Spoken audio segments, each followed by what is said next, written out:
Bonjour chers élèves, alors dernière partie de notre chapitre sur l'algèbre, on va faire des exemples avec des problèmes de périmètre où on va trouver des valeurs manquantes et on va aussi parler un petit peu de fractions. Maintenant, résolution et périmètre, voici un premier exemple où est-ce que j'ai un trapèze et je dois déterminer la valeur x à l'intérieur du périmètre, sachant que le périmètre est de 41 cm. Donc la première des choses qu'on va faire, c'est qu'on va trouver l'expression algébrique qui désigne le périmètre. Fait que ma première expression, pour le périmètre. Le périmètre, c'est l'addition des côtés. Donc, ça va être x pour le premier côté ici, plus x moins 3, plus x plus 4, plus 3x moins 5. Et on va réduire tout ça. Donc, x, x, x et 3x vont ensemble. Moins 3 plus 4 moins 5 vont ensemble. Ce qui va me donner 6x. Et ensuite, moins 3 plus 4, moins 5. Moins 3 plus 4, ça fait plus 1. Moins 5, ça fait moins 6. Excusez, ça fait moins 4. Et ça, c'est mon expression pour mon périmètre. Maintenant, je vais aller faire une résolution. Je vais trouver la valeur de x. Comment je fais ça? Donc, deuxième étape, on va faire la résolution. Pour faire la résolution, ça me prend une égalité. Mon égalité, c'est que mon expression du périmètre, 6x moins 4, c'est égal à un périmètre de 41.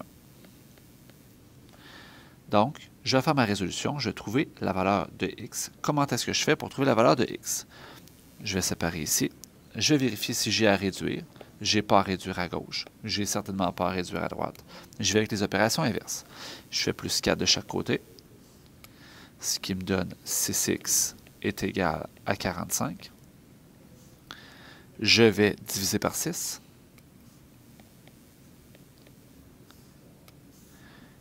Ce qui va me donner que x est égal à 7,5 cm. Parce que là, je viens de terminer. Puis, je veux savoir la valeur de x. La valeur de x, c'est une valeur en centimètres. C'est 7,5 cm. Ce qui fait que mon x, dans la figure ici, vaut 7,5 cm. Je pourrais, là, je ne vous demande pas de l'écrire. Ici, c'est 7,5 cm en haut à gauche.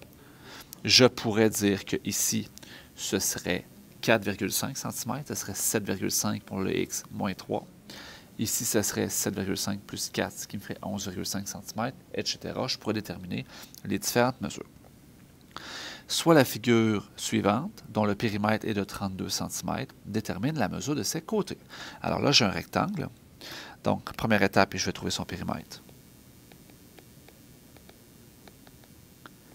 L'expression du périmètre, c'est l'addition de tous les côtés. J'ai deux côtés de valeur y, donc 2y, plus deux côtés de valeur 3y moins 4, que je vais mettre dans une parenthèse parce que c'est toute l'expression 3y moins 4 qui est multipliée. Comme j'ai des parenthèses, je vais appliquer la distributivité. C'est 2 fois y ici, 2 fois 3y et 2 fois moins 4 ici. Ça va faire 2y plus 6y moins 8, parce que 2 fois moins 4 fait moins 8. Donc ça, c'est mon expression du périmètre. Deuxième étape, on va faire la résolution. Oh, mais non, avant de faire la résolution, je vais réduire. Je n'ai pas fini de réduire. Les y vont ensemble, ce qui va me donner 8y moins 8. Deuxième étape, on va faire la résolution.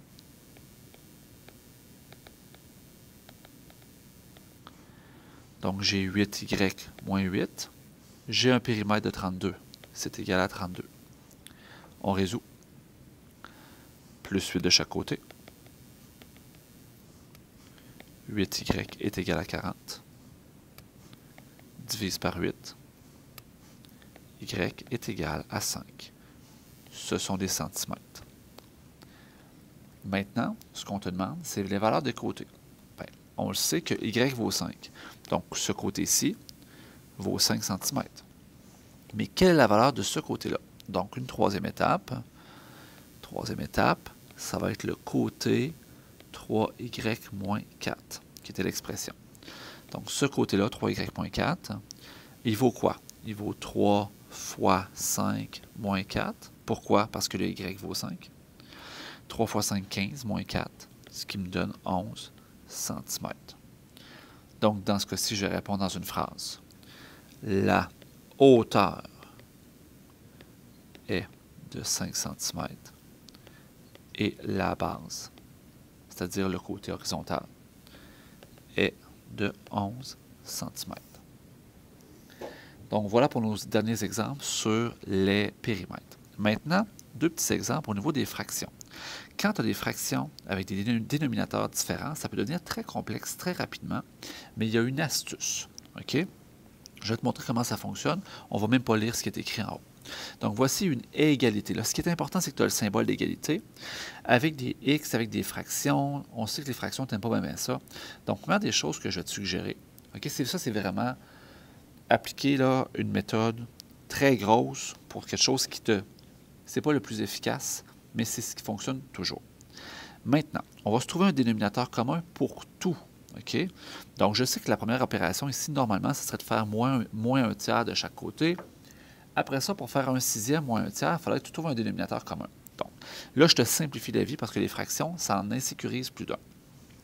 On va se trouver un dénominateur commun pour toutes. Donc, je vais tout réécrire. Je vais tout mettre ça sur 12 parce que toutes ces fractions-là se mettent sur 12. Une fois que j'ai fait ça, je vais aller regarder par quoi il faut que je multiplie. Des quarts pour mettre en 12e, c'est x 3. Ça fait 3x. Des tiers pour mettre en 12e, c'est x 4. Donc, moins 4. Des sixièmes pour mettre en 12e, c'est x 2. Donc, c'est égal à 2. Et là, on sait qu'avec la résolution, ce que je fais d'un côté, je suis capable de le faire de l'autre. Il faut que je le fasse. Donc, ce que je peux dire, c'est que je vais prendre tout le côté gauche et faire x 12. Et tout le côté droit, je vais faire x 12. Donc, je fais la même opération de chaque côté. Et qu'est-ce que ça fait, ça? Bien, ça fait que x 12 va venir annuler les 12, toutes les 12 de la parenthèse, et le x 12 de l'autre côté annule aussi les 12. Donc, ce qui me donne comme expression 3x moins 4 qui est égal à 2. Donc, je me suis débarrassé de mes fractions. Ça devient super facile de le faire après ça. Je vais faire moins plus 4 de chaque côté. 3x est égal à 6, divise par 3, et x est égal à 2. Donc, prends 2 secondes pour me mettre sur pause, respire un peu, puis on va faire l'autre exemple. Donc, voici une autre expression. Ici, première des choses à remarquer, j'ai des fractions, j'aime pas ça. Deuxième des choses, le x, qui n'est pas en fraction, il est sur 1. Fait que je t'invite à la rajouter.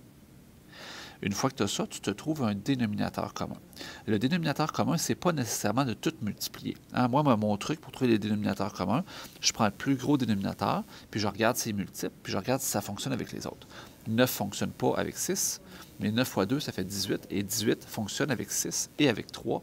Donc, mon dénominateur commun, ça va être sur 18. Moins sur 18 égale sur 18 plus sur 18. Je vais multiplier pour avoir des fractions équivalentes. Première fraction, il faut que je fasse x 3 ici. Ça va faire 3x. Deuxième fraction, il faut que je fasse x 2, donc moins 2.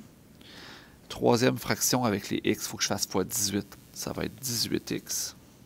Et dernière fraction, ici, il faut que je fasse x 6. 3 x 6, 18. Donc 2 x 6 va me donner 12 ici. 12. Par la suite, qu'est-ce que je vais faire? Bien, je vais pouvoir faire le même truc que tantôt.